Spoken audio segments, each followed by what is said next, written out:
everyone, it's Ashley with Southern Sewing Company. Welcome back to my channel. Today I'm sharing the top 5 baby quilt patterns that I have found and absolutely love to use. They're perfect for beginners, and if you want to know the best part, they're free. So before we dive any deeper, don't forget to check the description box below for a link to all the tutorials I'm mentioning here and the blog posts that go with them. First up is the Deep Blue Sea Baby Quilt by Kitchen Table Quilting. While this pattern does include curve piecing, it's easily explained and it's not difficult at all. I used a raw edge applique method to include his name and a little whale too. Number 4.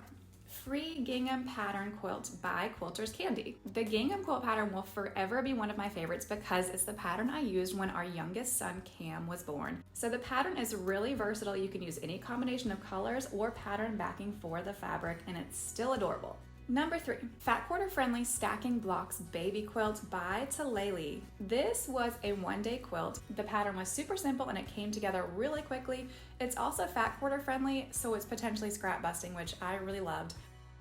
Number 2, I am going to shamelessly include my own tutorial in here. I create multiple baby name quilts each week. Basically, I'm using a solid color front and a pattern backing. The same backing is then used with heat and bond light to make the name.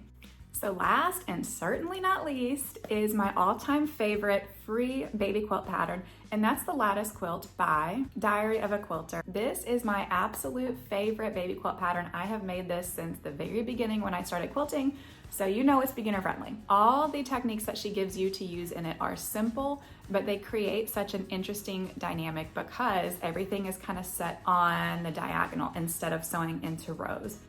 Let me know in the comment box which pattern was your favorite and if you have any of your own that I need to try. Don't forget to like and subscribe for more. Thanks, y'all.